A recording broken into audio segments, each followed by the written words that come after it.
Greetings the world of the internet, I am the great Matthew Squeak, and it's Christmas! Oh, isn't Christmas great? The songs, the presents, the atmosphere, those presents, that peace and goodwill in the air, and all of those presents. And what better way than to celebrate the Christmas season than to watch a Christmas-themed movie? So much like last year, I turned on Netflix and played the first Christmas thing that appeared, no matter how bad it looked, and that was whatever the heck this thing is.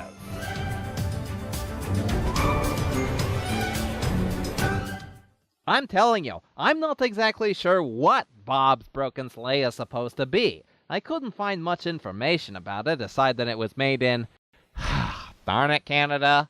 But it's still a Christmas movie, so throw some Yule logs onto the fire and celebrate the holidays with Bob's Broken Sleigh.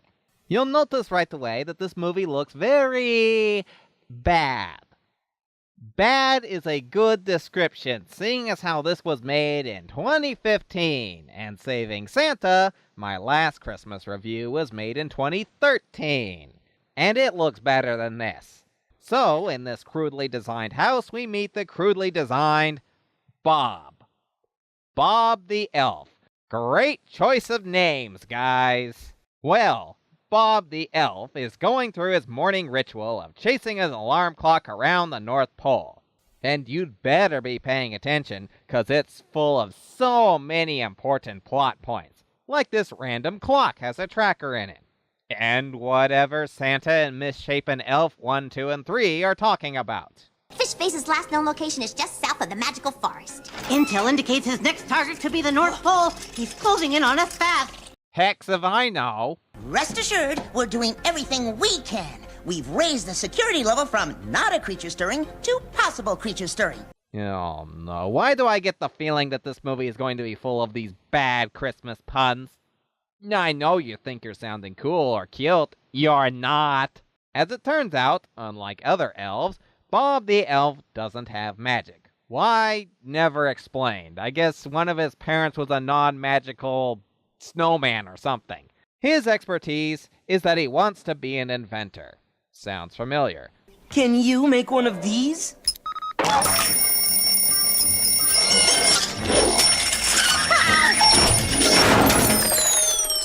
No, and we are very proud of that.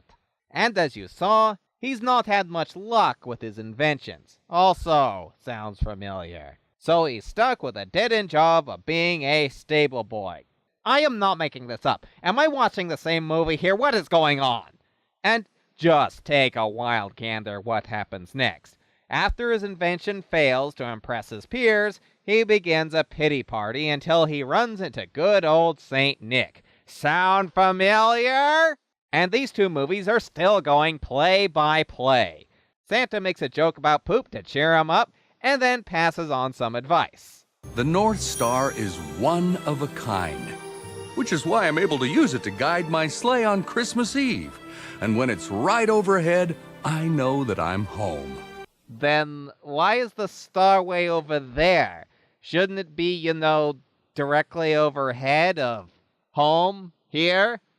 I guess home is over there. So all motivated and feeling better, Bob the Elf returns to business. And cue the Paddington invasion. Don't you have better things to do than to play a trick on your little... Whoa, what the freak is that thing? Okay, we knew a villain was about to invade, because of course he was. But let me tell you, I was not expecting this. That rope is made from the finest humbug weed. Your elf magic is useless. Maybe that's what they were smoking when they came up with the giant mutant puffins. But never fear, Bob the Elf has a foolproof plan to escape. Look! Mistletoe! Yes, that works. I'm surrounded by idiots. And thanks to his rocket he installed on the sleigh, he makes an epic escape. But surprise! I'm not letting some foul little elf ruin my ruining of Christmas. Oh yeah, you tried to escape by flying away from birds. What were you thinking? But thanks to some quick action of his diabolical clock, he fends off the attacking birds and speeds away, and the puffins just give up for now. They had no problem catching up to him before, so they just give up because, plot. This allows Bob the elf to go crashing into the snow. Could be worse.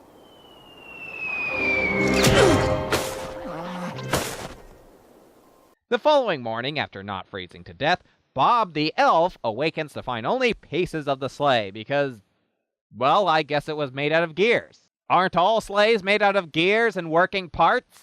And if I am judging my Christmas specials correctly, this would also be the point where we recruit a kid or another talking animal. Don't act like you've never seen a fish out of water before. Fish. Talking fish. On land. In a coat. Yeah. You know what? Fine. Okay, fish. Because fish. I don't think Santa's elves have ever teamed up with a fish before. This movie may be as cliched as heck, but I must say it's got quite the curveballs in it. So tell us, random talking fish, what do you want? Well, it's not every day that a flying sleigh smashes into my house. I'm really sorry. It was kind of a test flight / escape / crash / now I'm talking to a furry fish thing. Do you want to know what the fish's name is? Do you? Do you? Do you? That Listen, big ears. Bob. Fluffy. I'd say more pointy. No, I'm Fluffy. Another fantastic name from the creators of Bob's Broken Sleigh. Speaking of broken sleighs, Bob the elf finds his stuck up in a tree. Then, what exactly crashed into the fish's house? So did it crash and then bounce into the tree? Is it made of gears and rubber? No. You know what? I'm still caught up in the fact that we're actually having a conversation with a fish in a hat. Tracker? Well, us fur-bearing trout are known for our keen sense of direction and tracking. You're a fish! Just needs a smidge. Now twinkle away, Vandal. I can't. I don't have any magic. Ah, so a Vandal and a dud. Okay, you know what? The fish is starting to lose his charm and really starting to get on my nerves. Tell you what, kid. I'll help you find your sleigh if you get Santa to fix my house. Plus throw in a pair of fuzzy slippers. What? You don't have any feet. And you don't have time. Fuzzy slippers it is? Great. It's up there. Really on my nerves. So Bob the elf coaxes the sleigh down with some encouraging words from our fish. Well, then push harder. Wow, we can hear you really well from way up here. That was too hard. You think? You know what? I'm starting a counter. Number of times we could kill this fish. Too hard. You think? You know what? I'll come with you. Just a heads up. I don't push, pull, walk, run, jump, or swim. And add one more as we see Bob resisting the urge to strangle said fish. So now with a worthless talking fish and a busted engine, Bob has no choice but to push his sleigh home. What's this broken down gizmo do anyway? It's a work in progress. Speaking of progress. You are such an unlikable nuthole of a fish. After a long, tedious day of pushing, they break for camp. Don't get lost. We can make it to the North Pole by... what's today? The 23rd? The year 2218. If you don't mind, I'd like to get this fire started so we don't freeze our pom-poms off. And don't forget about cooking dinner. I'm thinking fish sticks, or maybe a good helping of fish stew. But dinner is interrupted by... Huh? that. Okay, tell me you saw that. Okay, we already know where this is going. We're about to recruit our third party member. Probably a bear, or a fox, or another... Well, I'd like to know what it is first.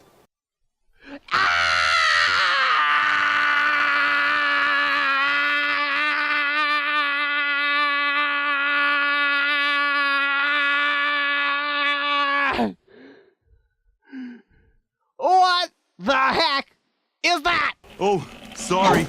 I get nervous and then I hide. I'm a hide behind. I don't know. What is this? What is this? Did someone slip me something in my coffee? What am I looking at here? What am I looking at here? So, Now, due to whatever drug-induced trip we're on, we've encountered this blue manticore thing named... I'm blue. Blue. 'Cause, you know, he's blue. How long did it take you to come up with that one? And with little to no effort or explanation whatsoever, the team has recruited some muscle into the troop. Just promise me nothing too scary. Yes, there will be no mutant puffins in our future. I'm absolutely certain of that. We take a moment to watch our villains' inability to do anything. Bring me that sleigh! And the elf! What? Do you know where he is? No!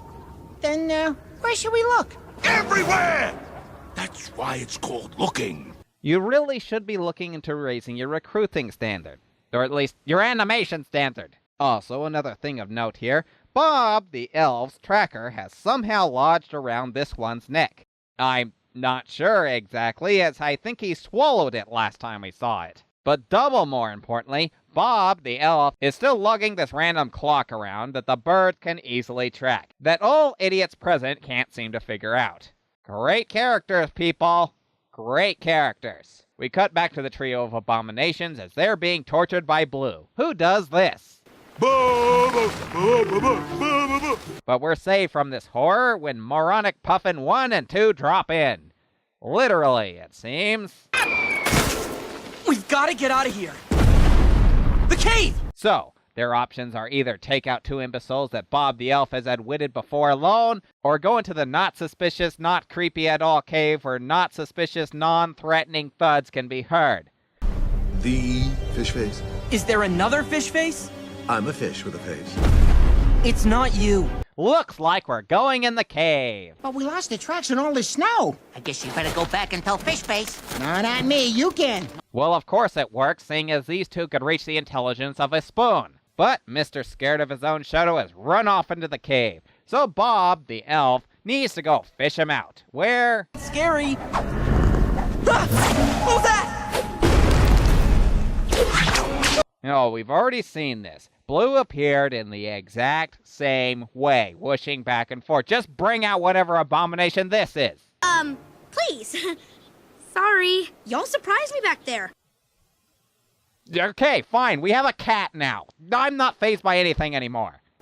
Wouldn't touch that tail. Who knows where it's been? You know what? This cat is kind of cool. What's more, this thing really wants to go to the North Pole. Why? Because we don't have enough freaky animals in this movie. The kitty's coming. Are you crazy? I am, and so is Fish Face. And if you're up against a bird, it's good to have a cat in your corner. The moronic birds figure out the tracker works after much annoying dialogue, and our heroes find themselves an obstacle. Oh, it looks awfully delicate. Which you aren't. You know, I am really starting to like this cat. I mean, the ice can't take a lot of that. This cat is now my favorite character. I'm saying we should tread lightly. Because he's a gigantic beast. I love this cat! Anything that causes this fish physical pain is alright in my book. But due to some overzealous tail action, Fluffy starts sailing off to sea. It's too far! I can't jump! Then swim! I can't. You are a fish! I floated off as an egg and hatched on the riverbank. When I got out, my school was gone. I never had the guts to jump in after that. Okay, you know what? Bye! Well, bye-bye. Seriously, this cat is awesome. They, of course, rescue the annoying fish and catch an ice floe themselves to go home. Guys, iceberg. Captain, iceberg ahead! And thanks to some more tail action, Muscles and whatever the fish is doing, oh, that's right, nothing, they navigate through safely. And we cut back to Santa, where this techie elf here gives a bleak diagnosis. Based on how long it takes to pack and prep the sleigh, the reindeer working overtime, size of present, amount of cookies eaten, if that sleigh doesn't show up in the next few minutes... Gather the village. I'll let everyone know. But we have almost 20 minutes left. I think Christmas is screwed. Back to Bob the Elf's arc, where it's starting to get dark. Blue's right to be scared. Weird stuff happens out here at night. Like what? freaky things, unnatural things, things that no fish can ever unsee. How would you know what's out here? You can't swim, you stupid fish! The sparkly lights over there. Don't be a musical number. Don't be a musical number. Don't be a musical number. Don't be a musical number. Oh, narwhals. Here I was thinking it was going to be another abomination of nature. What up, party people? How's it going this fine evening? That's not where the face goes. That is not where the face goes. Look, for whatever reason, narwhals have been getting more popular on the Disney Channel lately, so many Disney fans out there can attest that the horn of the narwhal is more of a nose than it is a fashionable headpiece. Go with the flow, as we like to say. I can't stop staring at these things. They're freaking me out. Their faces are clearly where their chin is supposed to be, and it's really getting to me. To the left, to the right. Stop showing these. Hey, buddy. My thoughts exactly. So, these absolute freaks of nature that are as high as the developers were when they made this, give them a little push, but not before encouraging all participants to cut loose a little.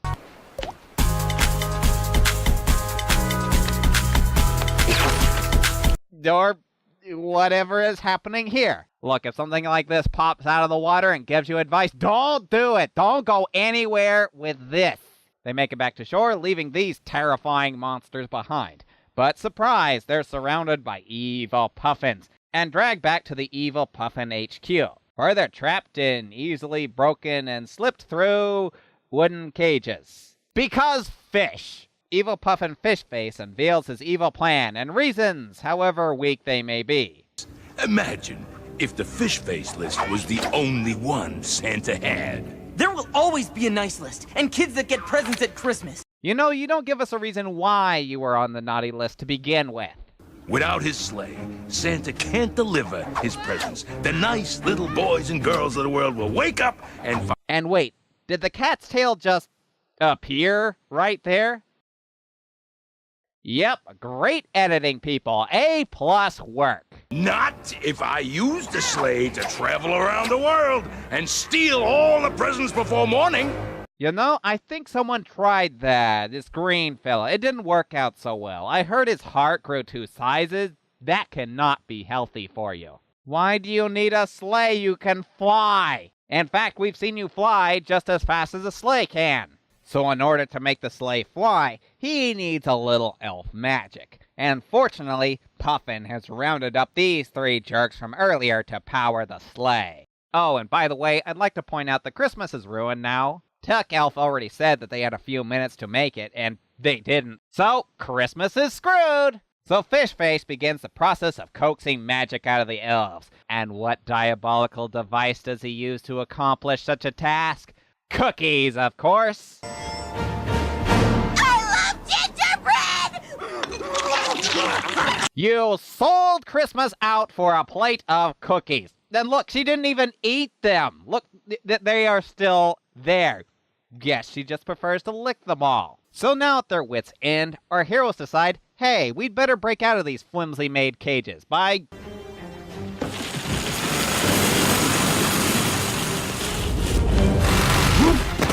by doing this.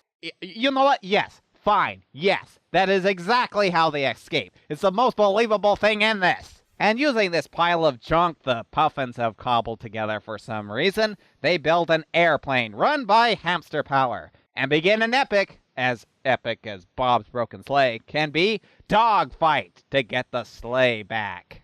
I'm really getting sick of you. Ugh, I know somebody needs mouthwash for Christmas.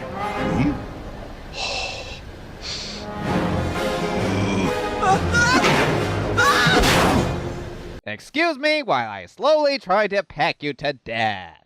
But with a little help from his friends, Fishface goes overboard. You don't think you're getting this sleigh that easily, do you? Oh yeah, he's a bird that can fly. Why are we surprised that he's back? So Bird Brain here does that villain classic, save your friends or family or Christmas. But the joke was on him because it was their magic keeping the sleigh in the air. But Bob activates his rocket, sending them into a nosedive. Blue, I need more speed! I'm running as fast as I can! We're not gonna make it! It's time to stop running away from things, Blue. No, that is the exact opposite of what he needs to do. He needs to be more scared so he can run faster. The mutant animals save the elves, and Bob finally does what he could have done a while ago. Unleash the evil clock over here and subdue the bird. But the rocket begins to give out again, so... Bob the Builder, can we fix it? Bob the Builder, yes we can! They arrive back in the North Pole safe and sound, and despite being hours after the few minutes until it was too late, there's still enough time to save Christmas. Of course there is. But before their departure, the great and powerful wizard of the North Pole bestows some gifts. Slippers for the fish, bow for the cat, and a medal for the cowardly manticore. Victorious conduct, extraordinary valor, conspicuous bravery. But this medal has some improvements over the lions. You see, it makes the most obnoxious sound imaginable. And it turns out Santa needs some helpers, and instead of reindeer, decides to take all these strange mutants along. And with that, the movie is over. That was Bob's Broken Sleigh, and it was... something. 'Cause that is the best description I can come up with. Is it good? Heck no. It makes Saving Santa look like Pixar. The animations are just bad and bizarre, and the lip sync is horrendous. You'd think English wasn't the first language it was recorded in. The story is boringly simple and predictable, and as cliched as it gets. And the characters are dully cliched as well, or obnoxiously unbearable. I'm talking to you, fish. Fluffy. I don't care. And finally, I don't know what they spike their eggnog with, but I want it kept as far away from me as possible. I don't want anything to do with whatever gave birth to narwhals with faces on their chins. I can admire them for coming up with some original looking designs, but boy are these things weird. You can really get that Alice in Wonderland feel when watching this movie. So in the end of the day, it's a pretty standard and stale Christmas movie, with a few really weird curveballs. So if you find weird and bad entertaining, find a chance to check out Bob's Broken Sleigh. I am the great Matthew Squeak, and this is Squirrel Talk Review. I thank my loyal subjects for watching. Please like and subscribe to me. Also have a Merry Christmas holiday season. And share that holiday spirit by giving your hard-earned dollars to me over here on Patreon.